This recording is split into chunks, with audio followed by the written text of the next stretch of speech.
श्रीमत्परं ब्रह्मगुरुं स्मरामि। श्रीमत्परं ब्रह्मगुरुं भजामि। श्रीमत्परं ब्रह्मगुरुं वदामि। श्रीमत्परं ब्रह्मगुरुं नमामि। ಬ್ರಹ್ಮಸ್ವರೂಪನಃ ಗುರುವನ್ನು ಸ್ಮರಿಸುವೆನು. ಬ್ರಹ್ಮಸ್ವರೂಪ ಗುರುವ ಭಜಿಪೆ. ಸದ್ಗುರುವಿನುಪದೇಶ ಸರ್ವರಿಗೂ ಬೇಡುವೆನು. ಗುರುವಿಂಗೆ ಸದಾ ನಮಿಸುತ್ತಿರುವೆ. ಬ್ರಹ್ಮಸ್ವರೂಪನಃ ಗುರುವನ್ನು ಸ್ಮರಿಸುವೆನು. ಬ್ರಹ್ಮಸ್ವರೂಪ ಗುರುವ ಭಜಿಪೆ. ಸದ್ಗುರುವಿನುಪದೇಶ ಸರ್ವರಿಗೂ ಬೇಳುವೆನು. ಗುರುವಿಂಗೆ ಸದಾ ನಮಿಸುತ್ತಿರುವೆ. ಗುರುವಿಂಗೆ ಸದಾ ನಮಿಸುತ್ತಿರುವೆ.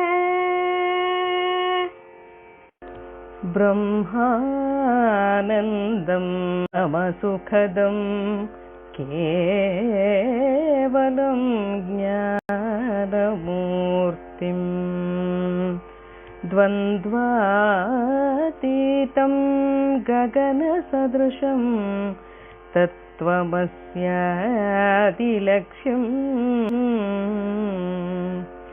ಏಕಂ ನಿತ್ಯಂ ವಿಮಲಮಚಲಂ ಸರ್ವಧೀ ಸಾಕ್ಷಿಭೂತಂ ಭಾವಾತೀತಂ ತ್ರಿಗುಣರಹಿತಂ ಸದ್ಗುರುಂ तं ನಮಾಮಿ. ಪರಬ್ರಹ್ಮರೂಪನಃ ಪರಮಸುಖಕರುಣಿಸುವ ಜ್ಞಾನಮೂರುತಿಯಾದ ಪರವಸ್ತುವ. ಸುಖ ದುಃಖ ಶೀತೋಷ್ಣ ದ್ವಂದ್ವಗಳ ಮೀರಿದವ. ನಭದಂತೆ ನಿರಾಕಾರನಾಗಿರುವನ. ತತ್ವಮಸ್ಯಾದಿ ಗುಣಗಣ ಸ್ವರೂಪನಃ.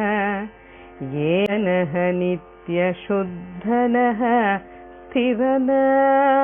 ತ್ರಿಗುಣಾತೀತನಃ ಸರ್ವಸಾಕ್ಷೀಭೂತ. ಇಂಥ ಗುರುವಿಗೆ ನಮನವೆನುವೆ.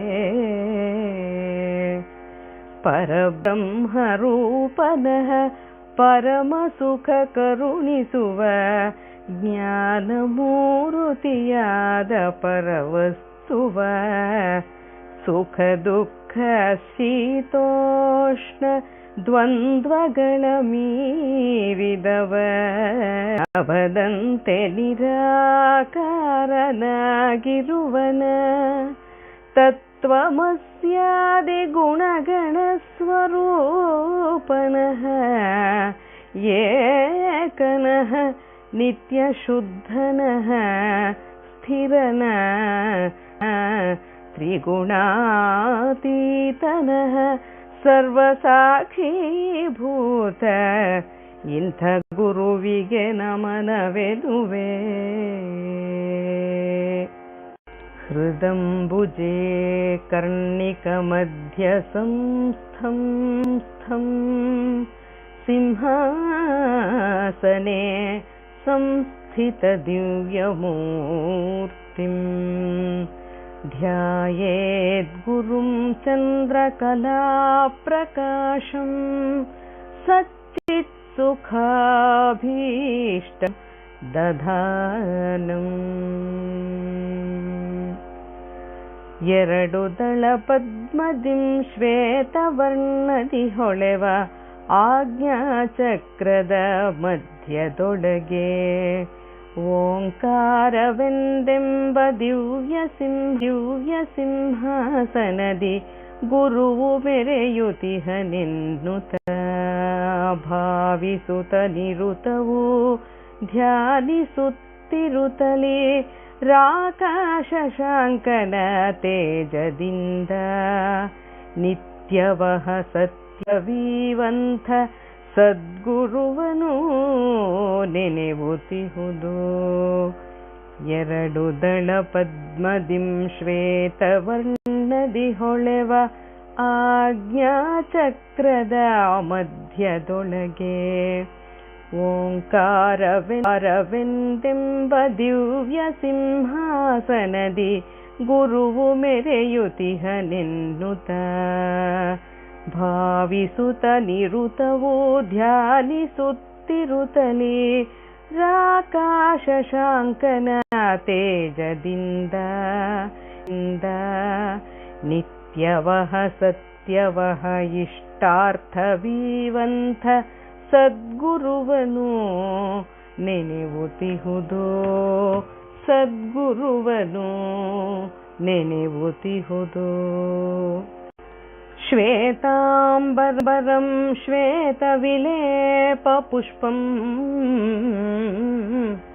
ಮುಕ್ತಾವಿಭೂಷಂ ಮುದಿತಂ ತ್ರಿನೇತ್ರಂ ವಾಮಾಂಕಪೀಠೆ ಸ್ಥಿತದಿವ್ಯಶಕ್ತಿಂ ತಸ್ಮಿತಂ ಪೂರ್ಣ ಕೃಪಾನಿಧಾನಂ.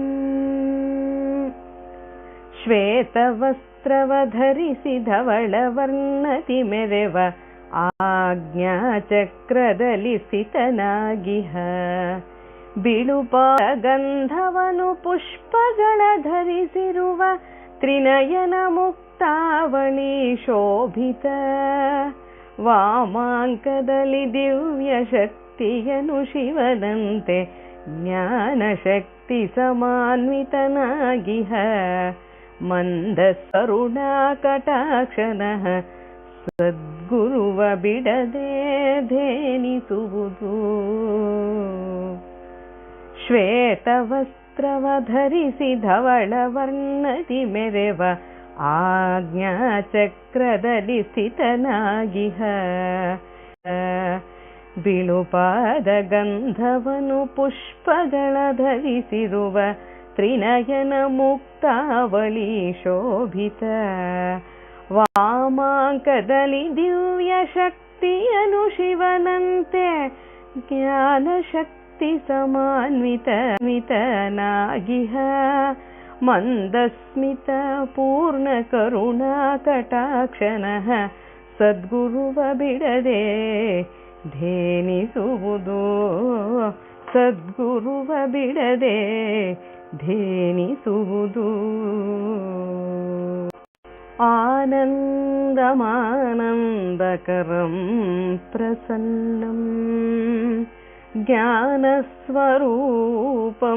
ನಿಜಭಾವಯುಕ್ತಂ ಯೋಗೀಂದ್ರಮೀಢ್ಯಂ ಭವರೋಗವೈದ್ಯಂ ಶ್ರೀಮದ್ಗುರುಂ ನಿತ್ಯಮಹಂ ನಮಾಮಿ. ಆನಂದರೂಪನವ ಆನಂದದಾಯಕನು ಸದ್ಗುರುವ ಸುಪ್ರಸನ್ನ ಜ್ಞಾನಸ್ವರೂಪನು ಜ್ಞಾನ ಪ್ರಪೂರ್ಣನವ ಗುರುವಿನುಪದೇಶ ಭವತಾರಣ ಭವರೋಗವೈದ್ಯನಃ ಯೋಗಿನಮಿತಃ ಮಹಿಮಾನ್ವಿತ ಸದ್ಗುರುವೆ ನಮನ. ಆನಂದರೂಪನವ ಆನಂದದಾಯಕನು ಸದ್ಗುರುವು ಸದಾ ಸುಪ್ರಸನ್ನ ಜ್ಞಾನಸ್ವರೂಪನು ಜ್ಞಾನ ಪ್ರಪೂರ್ಣನವ ಗುರುವಿನುಪದೇಶ ಭವತಾರಣ ಭವರೋಗವೈದ್ಯನಃ ಯೋಗಿನಮಿತನಃ ಮಹಿಮಾನ್ವಿತ ಸದ್ಗುರುವೆ ನಮನ. ಮಹಿಮಾನ್ವಿತ ಸದ್ಗುರುನ